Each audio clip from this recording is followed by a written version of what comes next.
Welcome back to Good Day. While we pride ourselves on being fun, local, and positive, sometimes we do need to get serious and discuss uncomfortable situations. Yeah, I don't know if you've seen my video, and first off, I want to thank everyone for all the kind words. More than 1,000 of you have sent positive messages, comments to me, just amazing. So we're talking about commenting on our looks or how you think we should look as folks, as women on television. And this will give you a better idea of what we're talking about this morning. Take a look.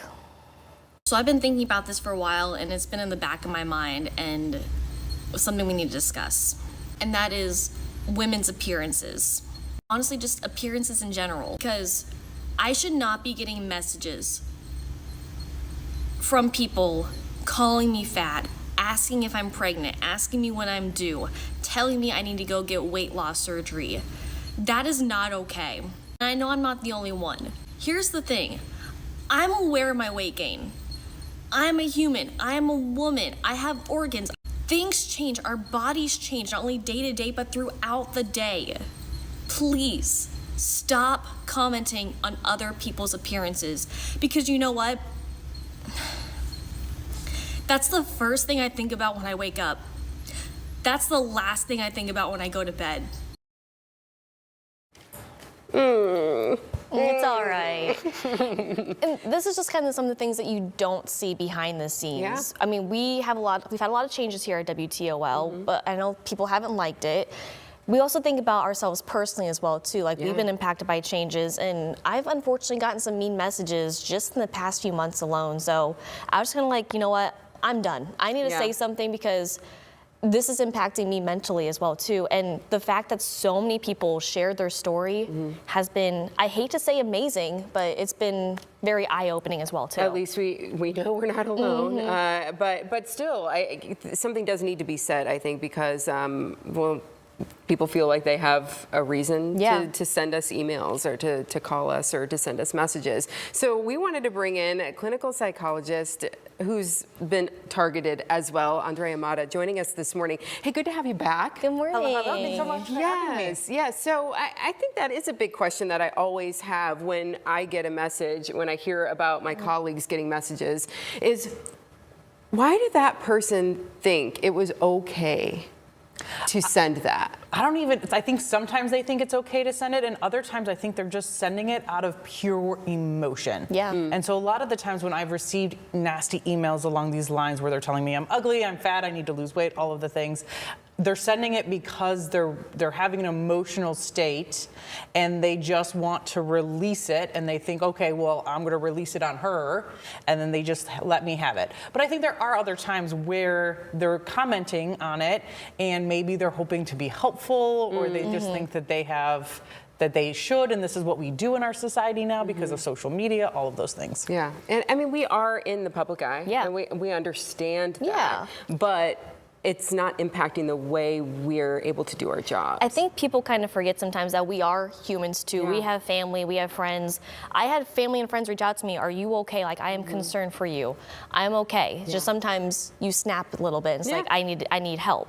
And people just think that's okay to comment on a person's weight, where in reality, you don't know what I'm going through, I don't know what you're going through or you're going through, and it's not okay. Right, as she mentioned, our bodies are going through all kinds of things, and we're dealing with those changes as they come.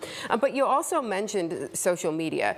Is there something to the fact that someone behind a keyboard can type this up sort of almost anonymously? Yeah, the anonymity.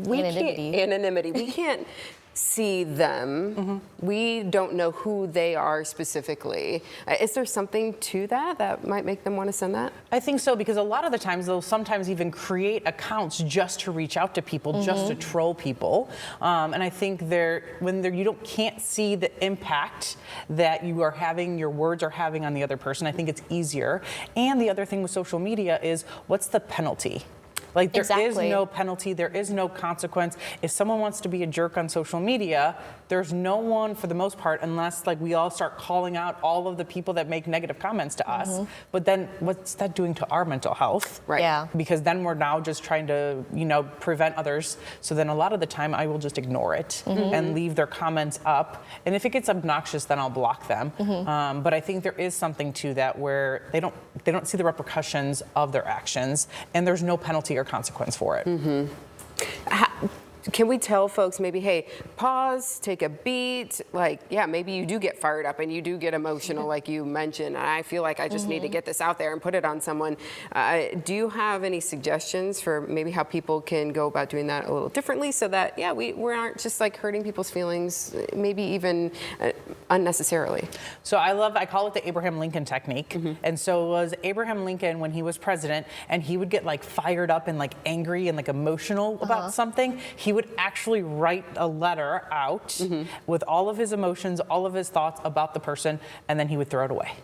So do the same thing. Like if people are like, hey, they want to comment about how we look or our bodies or our image or whatever it is, or you want to just leave a nasty comment, go ahead and write it out. Write out your thoughts, write out your emotions, and then wait for 24 hours to see whether or not you actually want to comment on it. Because I think that's the other thing with social media. It's so easy just to type and then click, Send. Be done. send, and then be done. You forget about it.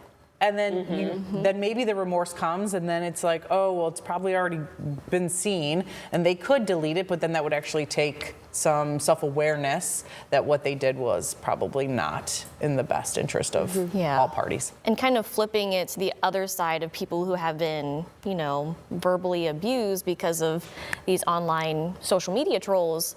What are some things that they can do to get help, or how do they ignore it? Do they talk to someone? Like, what are some suggestions you have? So one thing I would say is like, okay, so you have two options. You can either accept it or you can change it. So whatever they're commenting about, like, are you accepting it? Are you changing it? And on your video, you were like, hey, I'm trying to do stuff about it. Yes. And so it's like, so you're wanting to change it. And so I think then you go and you develop a team, right? You create a team of providers, and whatever the issue is, you create experts who can actually help you in that realm. Then I think, or the other piece is, if you want to accept it, well, then I think you just start ignoring them. Yeah. And you just kind of like, you can delete them, you can block them. That's what my PR person ended up telling me to do. When I was getting negative comments, he was like, if they're coming in over and over and over again, they're like, just block them eventually. Okay.